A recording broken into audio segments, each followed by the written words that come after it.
dealing with allergies this morning, and he says good morning as well. Uh, but next to me, I have the tactician. Say good morning to the people, man. What's going on, people? Yeah, It's a lovely day. yeah, we're gonna get more into the free agent frenzy on a couple of different angles. But just to set it all up with my opening thoughts, and y'all have heard me say this time and time again. These self-inflicted wounds on your logic of that the Atlanta Falcons supposed to move like other organizations move, you know, is not only outdated, it is just downright ridiculous. Um, they call it a salary cap for a reason, you know. And as I stated, many, and I get it. You know, some of you didn't finish the third grade. It's and that's okay. You know, you go back and get you a GAD or a GED or an EMP, but get some kind of logic, rolling that won't have you crashing out all the time. Saying that was Cincinnati's situation is not out. Now we're gonna get into that too because there's some logic that's floating that just isn't logical. Um, you still have these Madden couch GMs out here crashing out uh, because their favorite player, is not being touted or pursued or negotiated with. You know, this concept that every big name free agent we supposed to go after is just ludicrous. It's ludicrous. And I don't mean to rap. It makes entirely no sense. Every player that has gotten signed, you've had the usual suspects jumping off a cliff. This is the reason why Terry should be fired. If Cincinnati could do it, there's no excuse for it. You look at Cincinnati's cap situation, you look at ours, what do you see? About a 40 or $50 million difference. But then you say in the same breath, there ain't no. How you figure that? How you figure that? With $8 million, you know what I'm saying, to look at, and you want us to go and sign, you know, two guys 16 million per, and then add another one that's probably gonna be about 22 million per. When you ain't got no money, you can't make those kind of deals. And even the team that's making that kind of deal is gonna have repercussions on it. Shit, in another year, maybe a half. Atlanta's financial and personnel situation is far and different than a lot of than the other 31 teams in this league. And I just it's one says it all the time. It's not our job to understand stupid. And it gives me a headache seeing so much stupid. And I say this about Hater Incorporated, but I'm gonna give a shout out to Knucklehead University uh, because y'all's what is it the what's the word, Y- your attendance, your ability to graduate knuckleheads. I'd like to find out, what I'm saying, your grade point average, eligibility for this particular university because we got a lot of y'all graduates floating around this fan base. You know, if you could see the statistics, it would kill you. it is just outlandish the things you people wake up to say every day. And I know Terry Fontenot is sitting up drinking his coffee right now and he is hilariously drinking his coffee right now, listening to some of you people and the reasons y'all give for him not to have a job. Oh I boy. mean, how is it? And some of you can't even balance a checkbook. Excuse me, a bank account, because I know a lot of y'all wasn't around when checks you were actually, you know, in existence. Right. But a lot of y'all can't even balance your own bank account, your own home budget, but you want to try to tell this man how to run a financial position on a professional sports team that you ain't qualified for. Because if you was, you would have the job. Mm, mm. Y'all going out here and make these outlandish, what I'm saying, statements and conclusions. Um, Here in Atlanta, AJ's cap hit this year, I think 12 million, I believe. Uh, Mm-hmm. you know, Lindstrom's cap hit, I think is 19. Um, Jesse's next to last hit is gonna be 14. Y'all following me now? Yeah, I hope you're adding this up on your little calculator. You know what I'm saying? Especially you Twitter couch GMs that can't seem to add 1 + 1 to equals 2, and y'all think it's 9. Hmm. You you have no insightable idea. Have you gone on the Falcons website and looked up the information? Reading is fundamental for understanding. Say it Uh, again. It's not just fun. It's it's fundamental. fundamental. And to say uh, uh, uh, no wonder Drew Dalman wanted out. Kirk Cousins' situation had nothing to do with Drew Dalman. Mm, mm, mm, mm, Okay, Grady Jarrett's situation had nothing to do with Drew Dalman. mm, mm, mm. Nothing, nothing at all. I've wagered I already said that Grady Jarrett left here because we didn't hire Wink Martindale. Totally different angle. Okay, Drew Dalman left here because he wanted a check that we couldn't give him. He wanted more than what we was going to be able to pay him. That's just the bottom line. Mm, mhm. You don't give yourself a $30 million budget and you only got 19 million. Make it make sense. Y'all math ain't math. Now, as far as Cincinnati goes, here's the adverse effect that's going to have: 16 million and 16 million per. 9 times 10, 10 Hendrickson's contract is going to be about anywhere from 19 to 22 million per. All right. That's over 55 million. That's right at $55 million between those three. And you know the effect that's going to have in the next year? The same What- thing that happened in Baltimore with Patrick Queen. mm, Imagine that. mm. Imagine that. Now, I would like to let me see. Where is it? Where is it? Where is it? Where is it? Here it goes.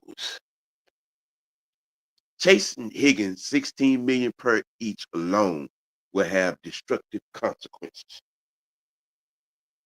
Mm, The mm. tactician, I feel like, you can springboard from that right there and take it where it needs to go. Oh, Sam, you didn't gave me about 3 or 4 layups. First, I want to give a shout out to Hey Auntie Pam. How you doing this morning? We hope this message just translates and you can take it. You and the Ladybirds can run with it. But let me back up here.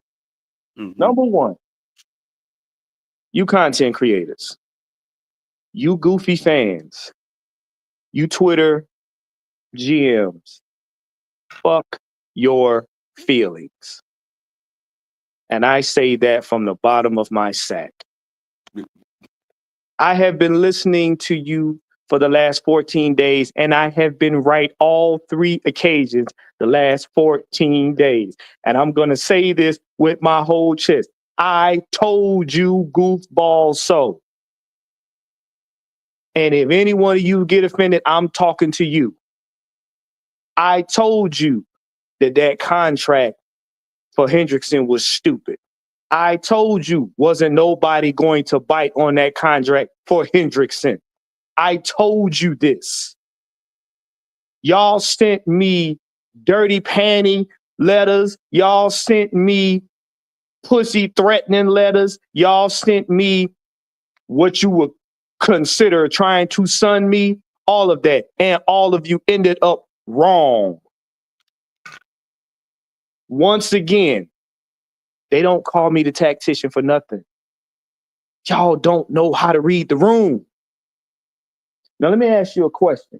Since we all want to bend over Cincinnati's fence, do we look like we carry tiger stripes on our jerseys, goofballs? Nope. Is Tiger anywhere in the name of Atlanta Falcons? For some of y'all that's thinking impaired or just can't spell, they got a little bit more money. But here's the problem with Cincy. They had to pay Hendrickson. It's not because they wanted to. They had to pay him because nobody was going to pick that contract up.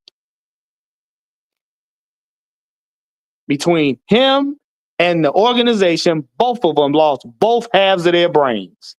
And y'all fell for it. Let me enlighten you on something else.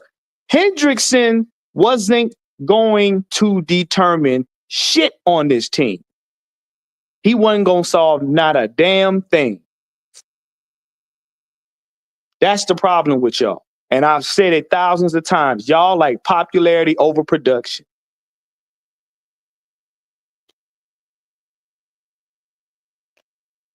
We allocated funds to re-signing players and having draft capital. And you still got to pay players that you get from free agency.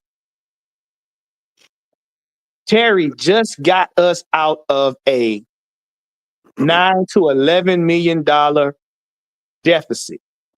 For you goofballs, for them to say, oh, Trey Hendrickson is on the block. Oh, we want to go get him.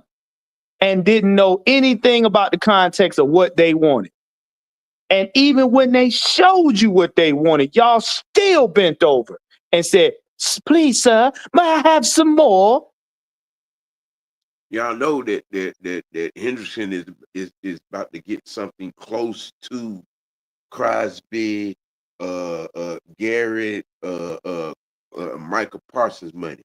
You think we Yeah. got that to pay? Anybody? But wait, Sam. Hey, Mr. White, you still bent over? Thank you for joining us. So this today's edification, because y'all do realize we got contracts, like Sam said, coming up. So if we get this young man, none of what we got right now happens, and next year we lose players. And again, we don't win. But y'all want to win now on Madden. Y'all want to win now on Tecmo Bowl. See? And based on y'all responses to what you think the money should be used for, i.e., let's restructure contracts after us getting out of almost a $70 million cap hell, lets me know y'all have no fundamental mathematics when it comes to business. Half of y'all have a difficulty wiping your own ass. Skid marks. Now, here's the conceptual outlier. Okay, some parts of this fan base is crashing out over. Yes, Kirk is going to get that $10 million roster bonus, and yes, he's probably going to be it. Depending on what happens with the draft, he's probably going to be here to the trade deadline next season, which amicably does make sense because somebody somewhere is going to need a quarterback via injury or whatever the case may be.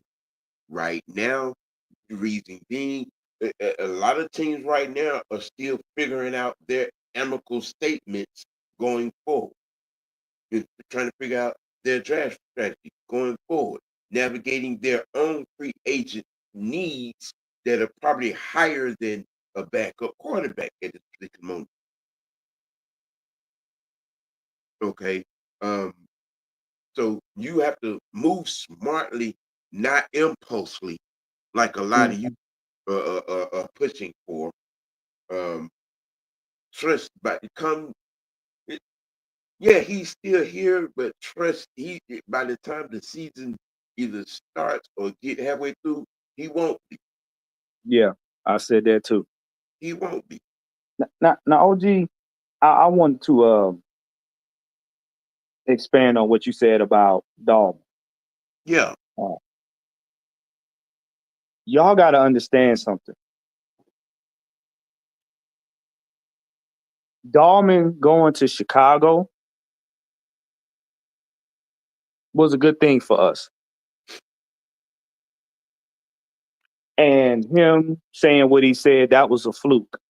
That was a what they call a Freudian slip. Look it up.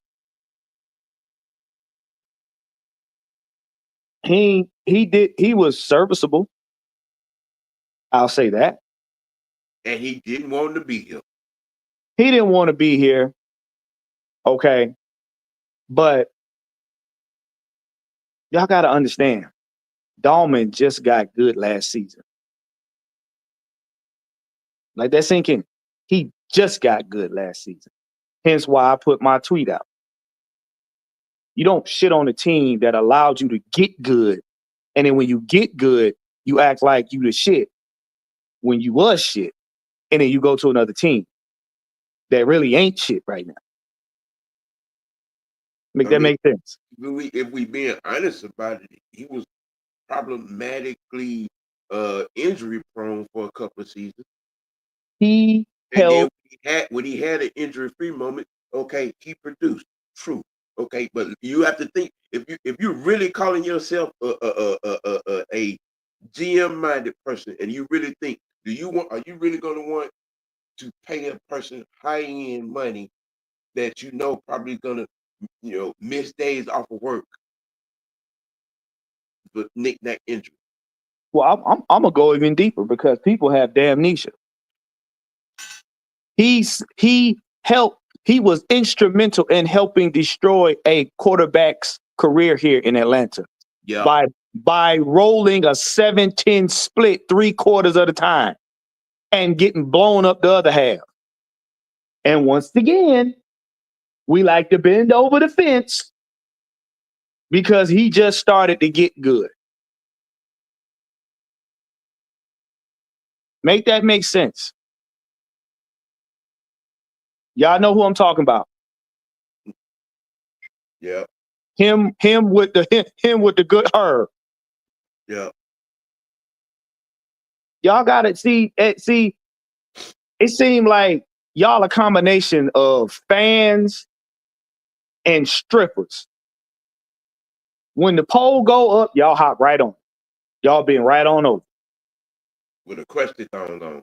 I'm talking about fossilized. The problem is y'all won't flash without any function. And then you get mad when you don't get the results that you think your little fantasy is gonna give you. I mean, if you want to get off, there's Vaseline. Have at it.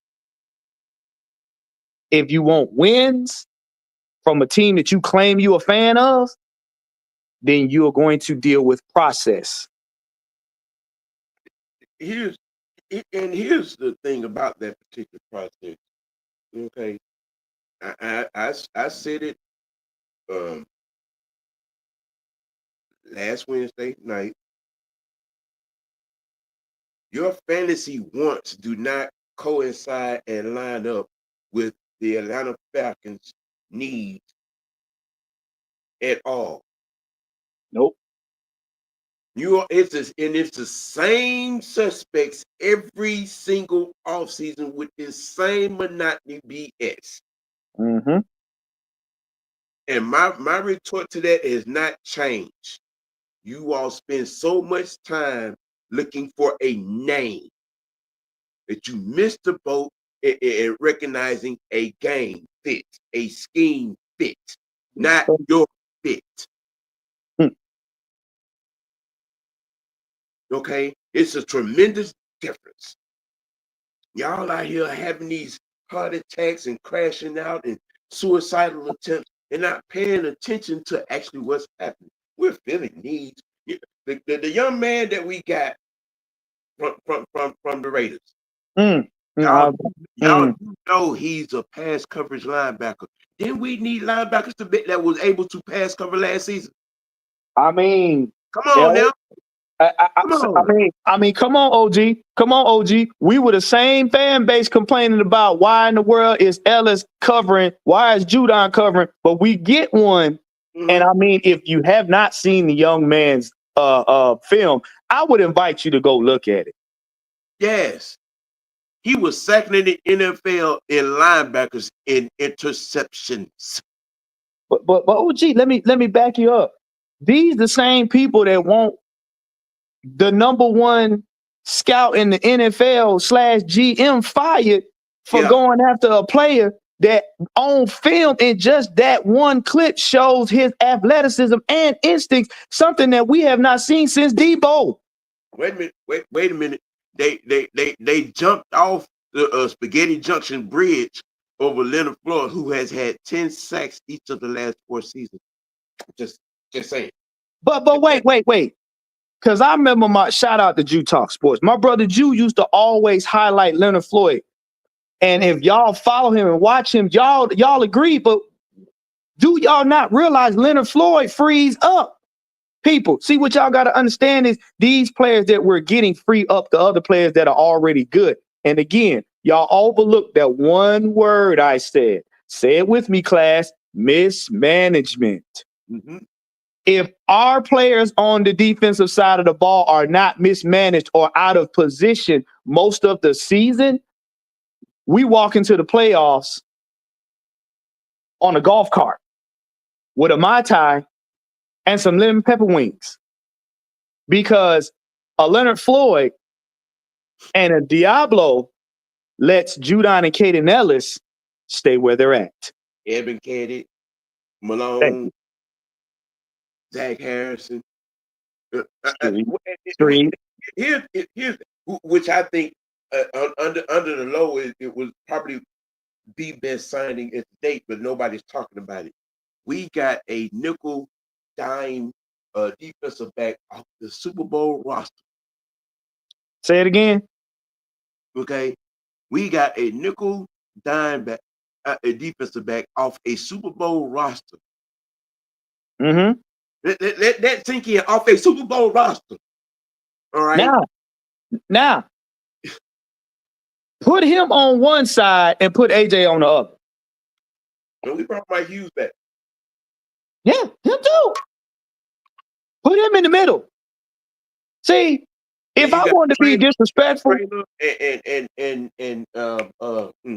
Clark. Yes. Okay, you're gonna have Traylor, Clark, Mike Hughes, AJ. Hitman is gonna be back this week.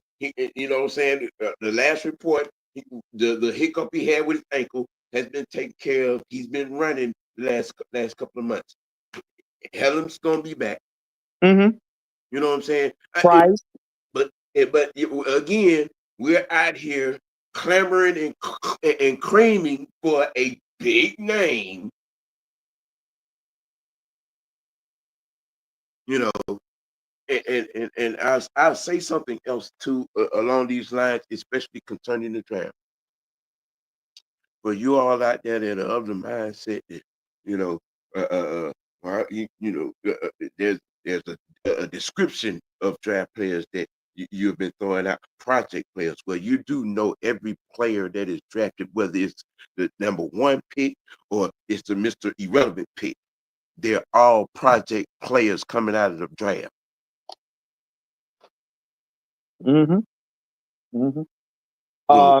There's a kick down on that door in that concept that you have. They're all project players because they all have to be developed. And newsflash for a lot of y'all that may be living under a rock, Braylon Trice just tied the knot not too long ago. So Mm-hmm. that young man now has a whole why in the form of a wife that he got to make sure is good. So bench time over for him. He gonna come in here with his head on fire. But y'all got to understand, and I've been saying this since we were in the latter part of last season. Terry Fontenot is going to be disrespectful in free agency and the draft. And when we found out how small a deficit our cap held was, I said Terry's gonna take care of that. He gonna secure some money. He gonna get some players out of free agency, and the draft is gonna be the cherry on top. But what you did not pay attention to was we didn't play all of our players last season. And all of our players that we didn't play last season makes up the team this season. Mm-hmm. So that Terry don't have to spend a lot of money in free agency. Why? Because we got good players. Because this Falcons team was and still is a playoff team. Let me tell y'all something right now. This is the second year in a row that I have heard since 98 that I have ever heard Colin Cowherd say the Falcons are a playoff team. He said it last year, and we almost walked into the door. Why? Because of our head coach being an asshole. Now, This team is playoff ready if Raheem don't fuck it up. Now, hold that thought. I'm gonna do something real quick before we pivot to that right there. What you're talking about. I just want to say good morning to everybody because I hadn't got a chance to. Mr. Knight, good morning. Anthony White, good morning. Auntie, hey. Georgia, Texas boy, what's happening? Ghost Peppers, nice to see you in here. And all the, the eyes that are watching this show. Good morning, D Sloan, good morning. You all the eyes, it's 8 of them. Hit that like button for me, man. You know what I'm saying? Give me some likes, you know what I'm saying? Give me some engagement, you know. We're gonna continue on with this conversation. Here we go. That's why I said hold that thought because you was pivoting to the next point of the topic that we going through how coaching plays an adverse effect on free agent signing. Got you. Before I finish diving in, I want to say, hey, thanks for everybody joining.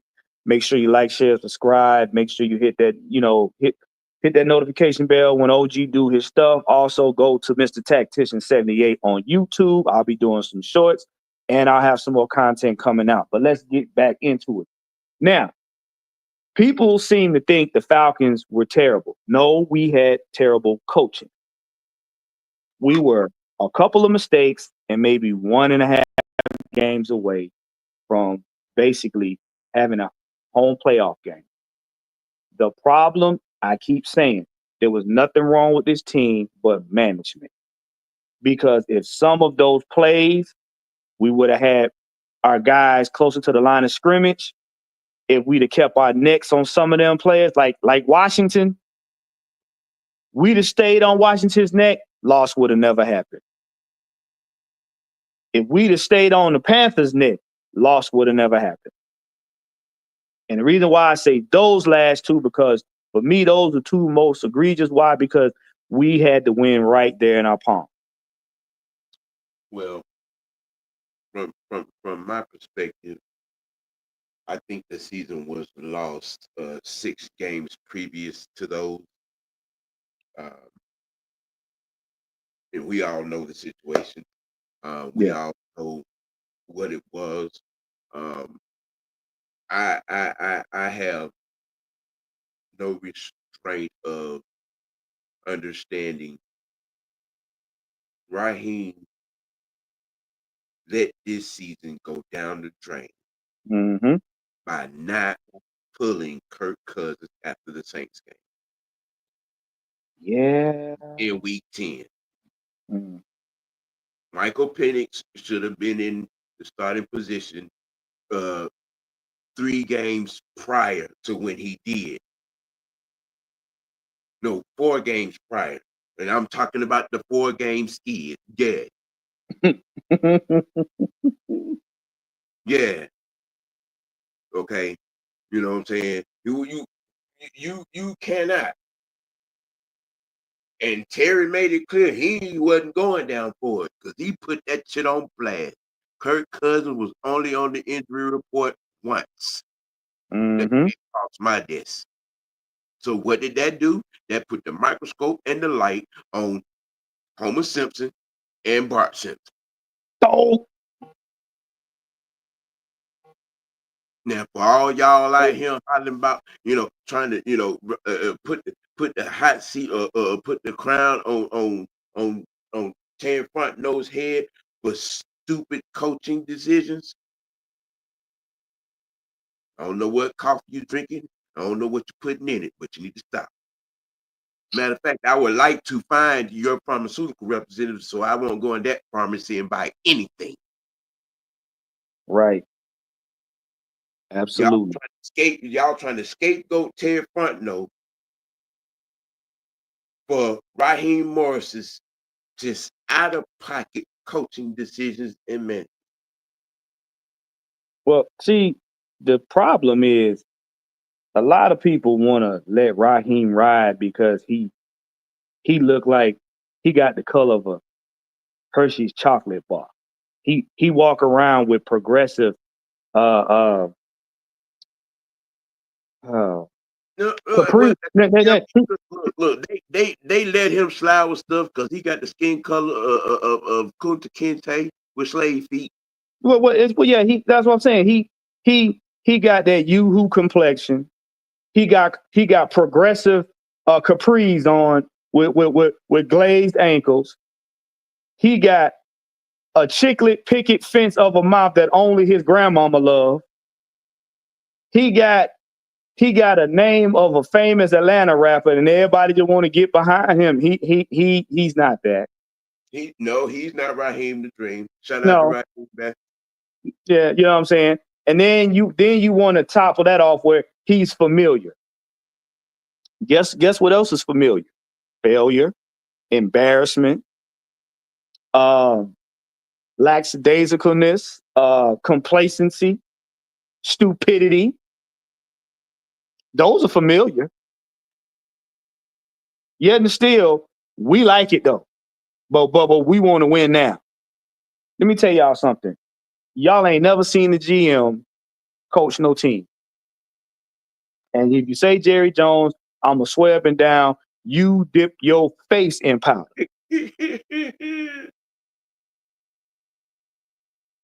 Number two. No, number two. Terry Fontenot again. No billionaire is gonna sit you at his right hand if you don't, one, save him money, two, make him money. There's no way. Terry has saved blank more money in 3 years than Dimitrov did his whole entire career. It was $100 million turnaround with that cap. Yes, in less time. He not only saved a billionaire money, got him in the black, and built a defense in a season, off season, mind you. This man literally took crumbs and made a full-course barbecue meal. Bo, he on the hot seat. No. That mouth that you let sound come out is on the hot seat. Them season tickets that you brag about is on the hot seat. Because not one person walked in that office with Terry and said, "Hey, Terry, let me contribute to you helping get these Falcons out of this cap hill." See, Not a one. again, some of you can't even balance your own checkbook, and you want to tell a professional football team GM how to do his job.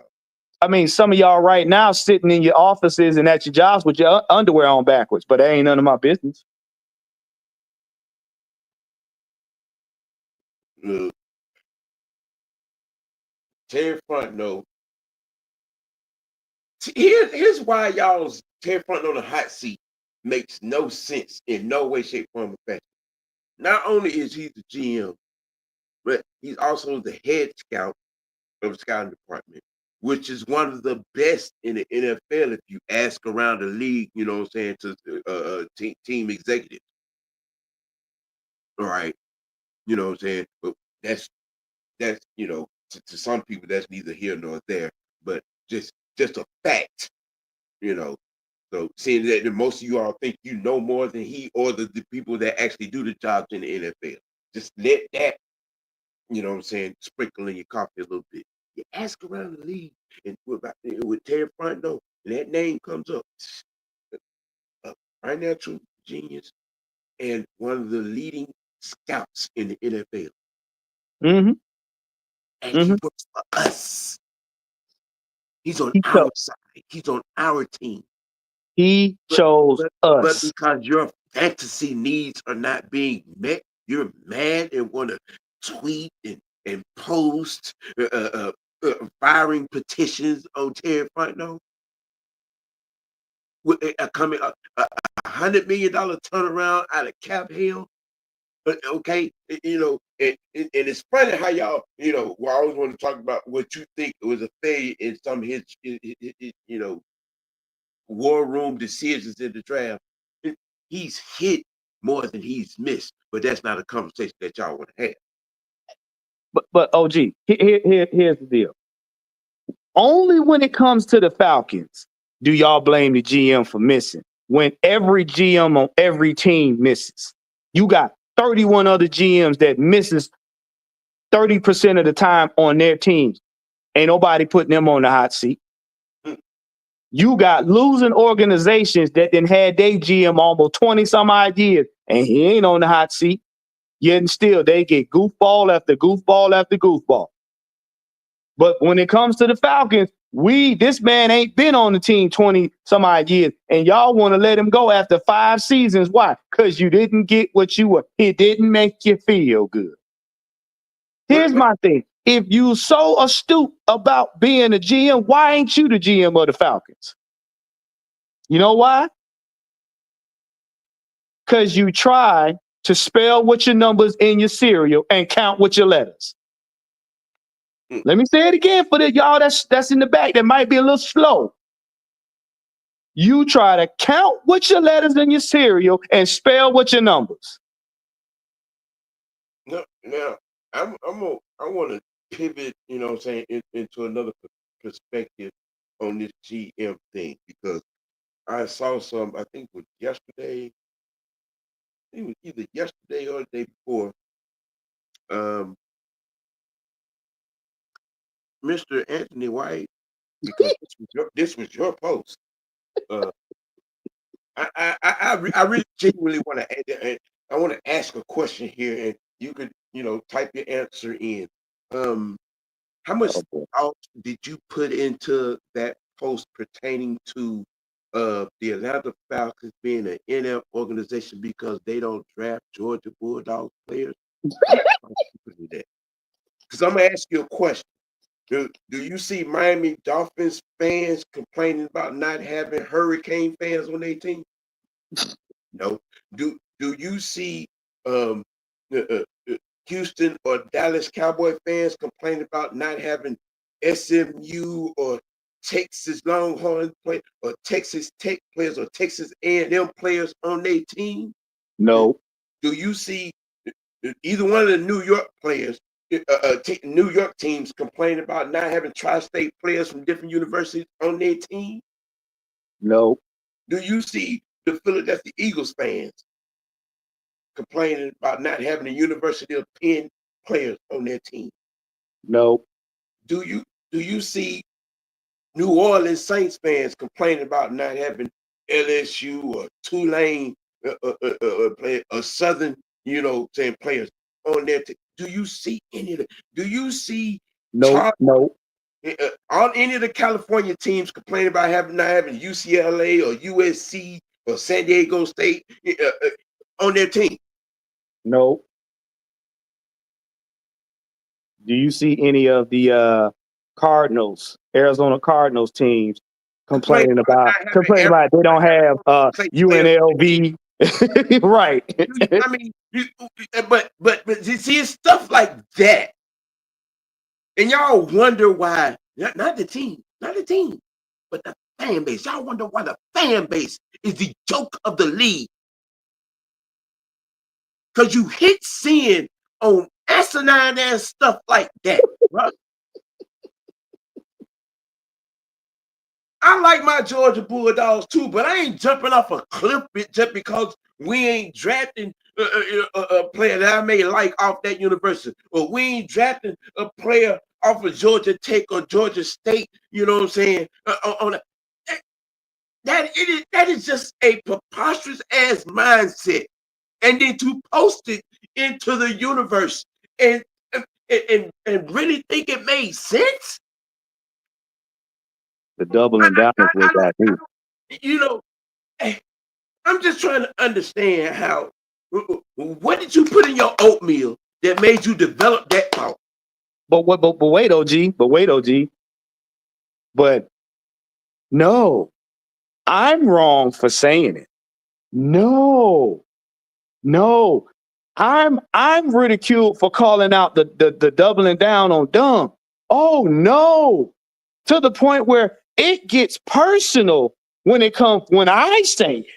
Oh no. I mean, Oh no. what is it? What is this hard on that got? I mean, and then before you even try to go there I'm gonna help you understand something.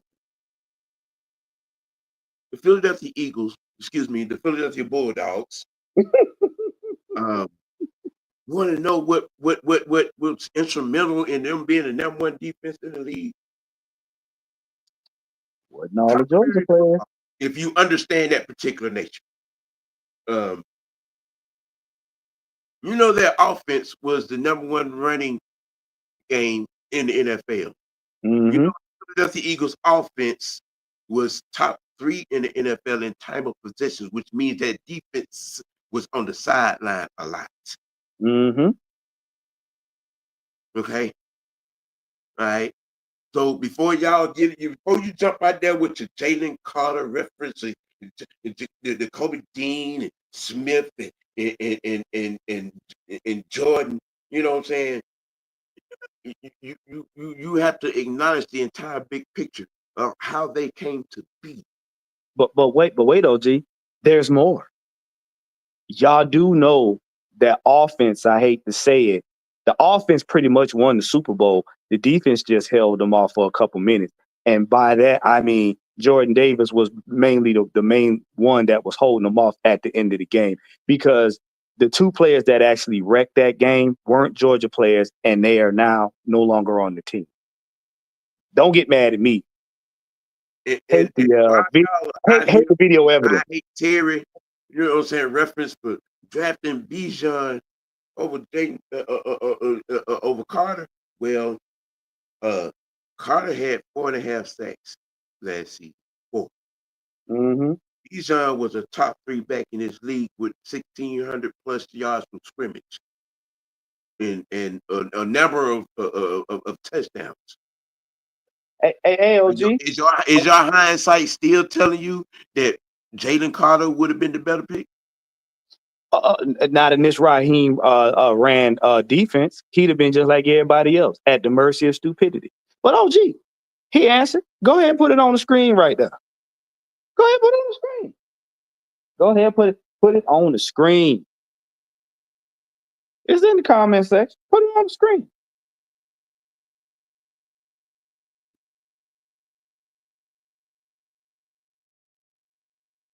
You talking about this? Well, like I said, never a question answered. Always a topic. Always a topic complained about. See, here's what y'all got to understand, and the reason why we laughed when we saw Philly getting all them Georgia players. Not to knock on Georgia players. Georgia players, they played well for Georgia under Kirby Smart in the game. They did their thing because Georgia was known for their burly defense. I've said this a number of times. Play does not always translate to the NFL right off the bat. is something called the rookie learning curve. And that's not just for offensive players. That's not just for quarterbacks. That's for defensive linemen as well. See, what y'all fail to realize, which is more impactful on defense than so on the offense or in the trenches, that's where you meet the grown men that have to feed their families face to face. See, if you're a wide receiver or running back, you're kind of behind the line of scrimmage. You back there with the quarterback. When you're in the trenches, you face to face with dudes that got mortgages, houses, cars, college tuitions, daycare, wifely expenses, trips, expectations, the whole nine. And you coming in fresh out of college with not a care in the world, not near responsibility. The biggest thing you probably done right then and there is probably got yourself a place and bought your mama house. That's about it. And a car. You ain't got all that other stuff yet. Not to that degree that them guys in front of you are that been in the league maybe 5, 6, 10 years. They're good, but they're not NFL good until they get NFL experience. They're good at the college level, yes, but they're playing grown-ass men that got techniques, that got grown man strength, that know how to bull rush, that know how to side swipe, that know how to swim move. And a lot of times it takes linemen 1 to 2, maybe 3 years to get into their rhythm. But because all of them piled on Philly, Philly about to be such and such. Philly was already doing that. But K-Style said it. Y'all realize they really didn't make too much of a dent the first year they was in there. Okay. All right. Now, here's the caveat to that, Mr. Anthony. When you change coaching staff, most time the new regime does what? Weed out the players so they can get their own in. Yep. All right. Different coaches have different fits and have different types of players that they want, or look for. See, y'all like to say, well, these person from this class ain't here no more. Okay, is the same coaching staff that was here, with that class, are they here? No.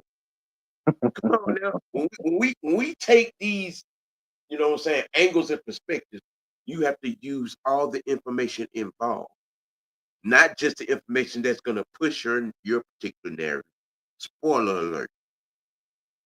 There's a new regime. Mm-hmm.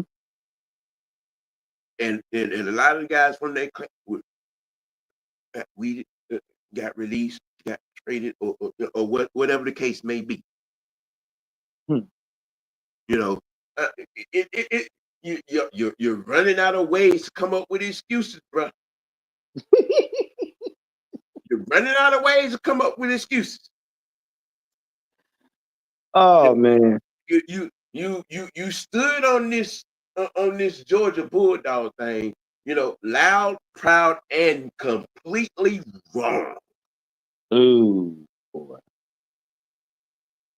Nail, coffin, dirt. And what's sad, I don't have to respond at all. All I have to do is sit back and watch things that I said was going to happen. I said it even before it came out that the contract was crazy. I said it. This is why Mad Mike say y'all got to listen to us. You will be far better off. But y'all listen to the same goofballs with the same sentiment as you got.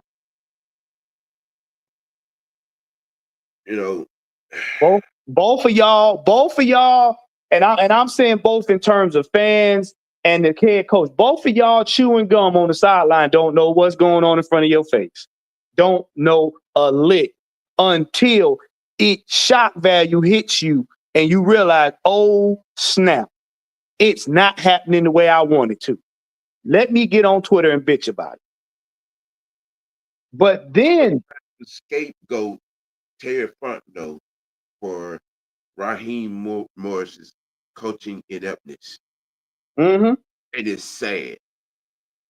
It's sad and it's wrong and it's pathetic and it's And it's lazy. How are you going to hold a GM accountable for coaching moves, coaching decisions? How is that? Hey, y'all wasn't holding Terry Fontenot responsible for Arthur Smith's fuck ups. Mm. Oh no. It was Ritter and it was Arthur. Y'all only gripe about Terry was, why did we get him? Everything else after that was all on Arthur.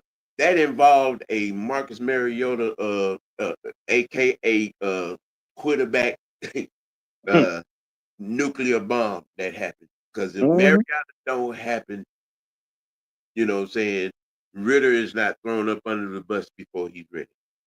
And that's the truth and the matter and the fact of that. And you as a fan base did not help it. Y'all psychologically destroyed that young man here. Yep, and Dahlman helped by rolling 5 deuce 4 tray every time he snapped the ball.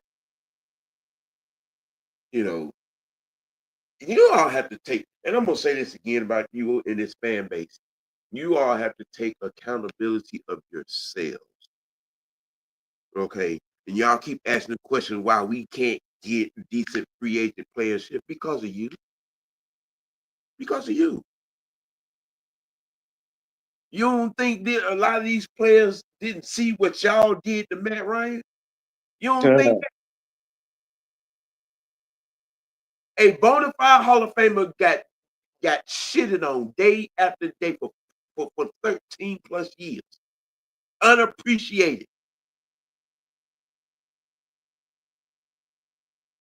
And you want to wonder why you don't see nobody out here with Atlanta on their list of teams as a free agent that they may consider.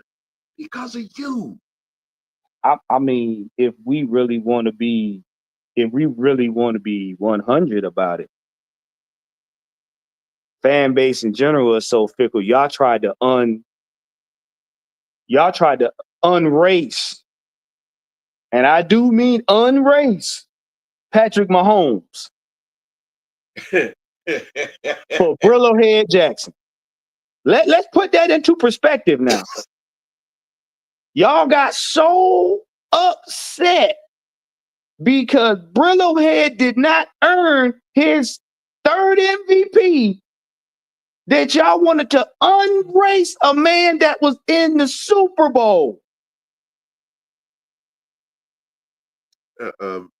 Just a reiterated news flash.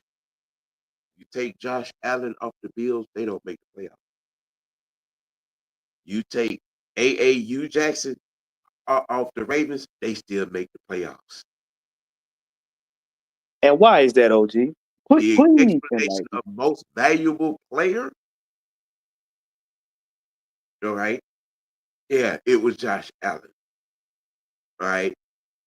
Yeah, again, you people keep attaching your wagon to a cat who has shown you who he is in 8 seasons. He is an imposter at quarterback, but because he's dark skinned and can run fast, y'all are fantasizing about having another experience, which was a nightmare. Because he eats his cereal with his slippers on. I mean, now mind you, most of you all spent a decade hitting Matt Ryan over the head. How's this playoff record? Where's that same shovel that y'all used in? Where is that same shovel for Lamar Jackson? Well, OG, 3 and 5 playoff record, and there's 2 turnovers in each one of those 5 losses. Well. See, COG. That's the thing. Lamar Jackson. He's the coffee that didn't get any creamer. So that's why they not doing that. Matt Ryan was a little bit lighter than mayonnaise for a lot of people. So they didn't want mayonnaise at that time. They wanted lemon pepper and Cajun. But that ain't none of my business. You know, I mean, Anthony, that may very well be stupid, but some of your Twitter cohorts are blaming Terry Fontenot for quote unquote running Julio, Matt Ryan, and Grady Jarrett out of town. Imagine that. Whoa. But see, and that's the funny thing about it. Let's and I'm gonna Sam got the pen. I'm just gonna take it out of his hand and burst the bubble. Matt Ryan left. Why? Because the communication, the implied, I'll say implied communication of what they thought we were going to get. Now it was thought because it's already been proven that we did not sit down with. It was implied. He left. Grady Jarrett, because of the fact that we didn't get a coach and the fact that it had been a long time for us not winning. And I said, this year, past season, broke him because he had opportunity to get to the Super Bowl. Guess what? He left. Drew Dalman left on his own accord. Why? He thought the grass was greener on the other side because they had a little bit more money. You went to a 5-12 team. A 5-12. Let that sink in. You left the 8-9 team and went to a 5-12 team talking about they got vision. Where? Underwater? Drew Dalman took a whole shot at us in his introductory press conference. Now, for those of you who mad about him, go back and look at that and listen to that and see if you still would want him here. Okay. I mean, Wait. You got a whole 13-year veteran quarterback who couldn't keep his feet attached to his legs long enough to get through the season, threw us under the bus and everything after getting an estimated $180 million, a factual $63 million up front. Here's the thing. Here's the flat out thing. Okay. The fact that you went to Chicago tells me everything I need to know about you. Thank you. 5-12. The same hold. I hold in the same regard for Grady Jarrett. Okay, we're talking about trying to have a win. Now I understand Brady's reason for leaving. He had an angry moment. You know what I'm saying? As well as he should, because I still have an angry moment of us not hiring Wink Martindale. Straight up. Yeah. Okay. But that angry moment caused him to make a not wanting to win decision. Okay. Because when you think about teams that are in position to win, does Chicago come to mind? I mean, keep it a buck. When you look at teams around the league that are quote unquote in position to win, you know what I'm saying? Does the Chicago Bears come to mind? Nope. Not at all. Let that sink in. And guess what? He put that dress on. He got to wear it. Don't get up there and have a losing season and get mad. You got paid. You paid for your pain. You got paid for your pain now. Cause when them cold Chicago days go to kicking your ass and that knee, because when you have surgery, you feel it. When that weather go to change abruptly and your knee go to freezing up, you got paid for your pain now. You got paid for your pain. with all that being said, and the movements of our front office in the previous, passing days. Um, if you're really about understanding and looking at what we picked up a pass coverage linebacker, one of Mm-hmm. the best pass coverage linebackers. Okay. Um, we brought back Leonard Ford, who's had 10 sacks each of the last 4 years. We brought back Mike Hughes. We signed a defensive back, nickel dime, you know what I'm saying, off of the Chiefs, Mr. Traylor, okay, who is actually good in run defense from that position. Mm-hmm.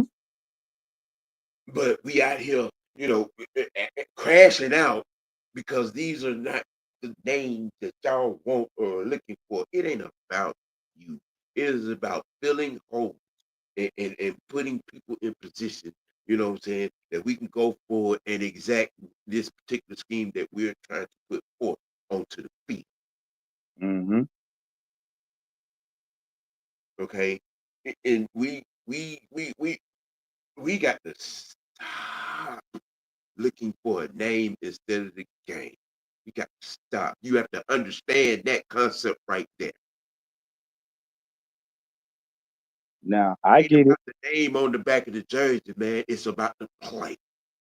It's about That the game. It's about the emblem on the side of the helmet.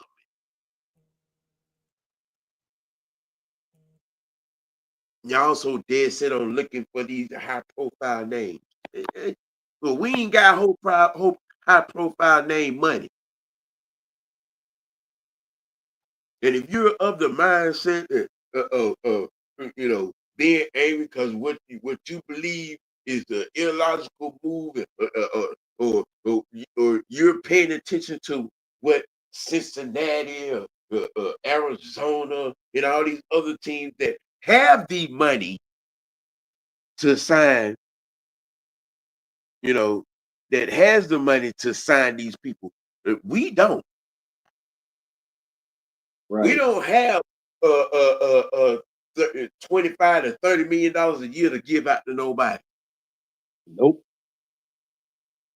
We don't have 26 to 22 to 26 million a year to give out to nobody. Okay, and that is a fact that need to be understood. You'll save yourself a lot of stress and a lot of headache. You understand, you know what I'm saying? Especially our business here in Atlanta. You understand, and you look at the number that where it said of our cap, and you look at and they understand. Okay, we got to sign a draft class. We have to, bring back our own free agents before even we remotely go and take a dime to spend on something high profile to come in here. All but saying what and to add to that, if you're paying attention to what Terry is doing, he is So exactly what addressing we're gonna do in the draft. right. He's addressing needs. Not And y'all. right, right. He's addressing the team's needs, most of them in free agency, and he's going to address their wants in the draft. If you paid attention to what OG just said about the type of players that we signed, not re-signed, signed, the positions they play and what they do, those have been blaring issues on this team for some years. Now we're going to get to the wants, their wants, not our wants. At the end of the day, all of our wants should be wanting this team to win. That's the want that matters. That is the one personal want every fan can agree upon. All of us want this team to win, and we all want a championship. Let them figure out how to get there. If any of y'all listen to any motivational speakers, They'll tell you straight up, how is none of your business. You a fan. You just watch what happens on the field. How is none of your business. We're definitely gonna draft a center. We are that's in the cards. Um, everybody is clamoring to what possibly going to be our pick at 15. I still maintain that we're going to trade that 15 pick away to bring in it because we have 5 picks and we need 10. And that's just the reality of it.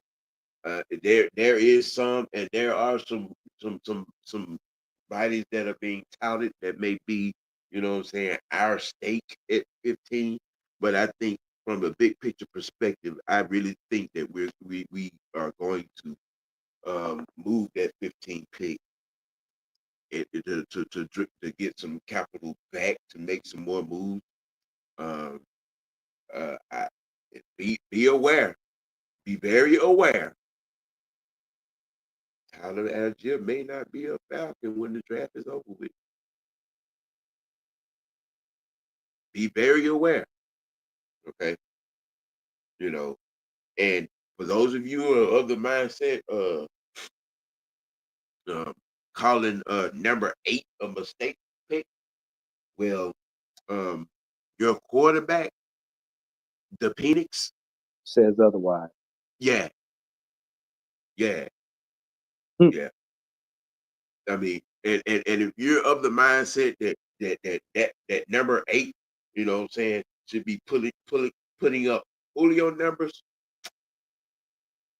once again, get out your Madden mindset and He come ain't back. Julio. And to add to what Sam said about Kyle Pitts, if y'all didn't know about y'all quarterback, now y'all know. This young man right here already has plans and has already spoken this out.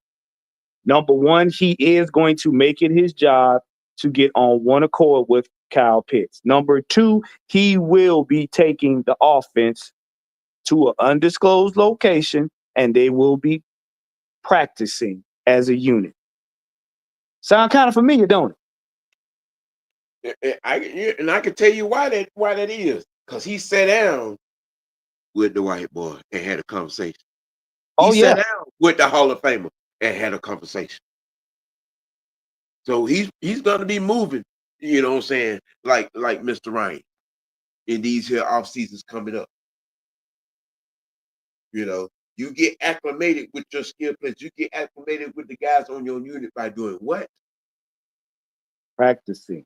Practicing together, working out together, doing film study, doing private practices together.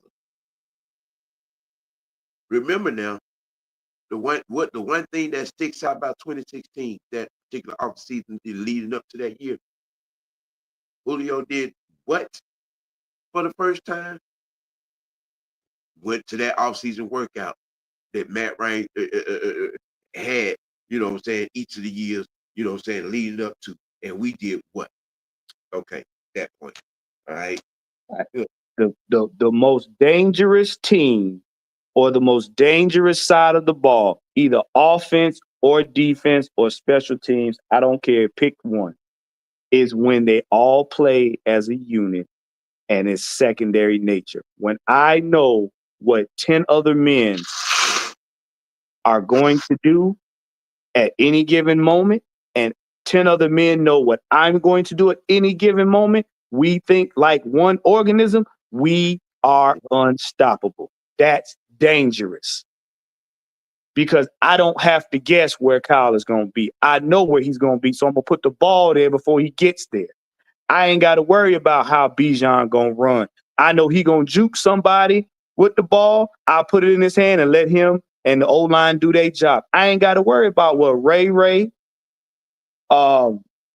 Drake, or nobody else going to be. Why? Because we practiced this 1,000 times. I'm basically just going off of second nature. Right. They already know that if I see, I don't have to guess what my center is going to tell me. My center going to call her, hey, such and such and such. They doing it. Okay, got you. Audible. Yep. We going to switch it up. They trying to blitz. That's the kind of team that you want. That's the kind of offense you want for your rookie quarterback. Why you think they've been playing all of these old Matt Ryan clips of him when he first got in the league? Everybody on that team knew what they were going to do. And all they told Matt Ryan was, we got you. Do what you do. And Matt did what he did. Yep. Now, look, we're in a prime spot. Again, if you pay attention to the moves that are being made and understand the position, you, it's like putting a square peg in a square peg, not trying to put a square peg in the round hole. Okay. Um, what fits is what fits. May not be the guy that you want or you feel that we should take. Again, if you were that knowledgeable and that qualified, you would have an NFL job. Just saying. Just saying. Mm-hmm. And for you all that ain't been around long, and tell you again, turn the trade restrictions on, turn the cap salary on, put the skill level on all Madden in franchise mode, and trust you will have a newfound respect for Terry Fontenot's job managing the cap. But I mean, that's just too much like right and a little bit too much common sense, you know, to understand, what I'm saying, the business in the tapestry in the NFL. And with that being said, this is how we are starting off the week. Mad Monday, the OG cap information.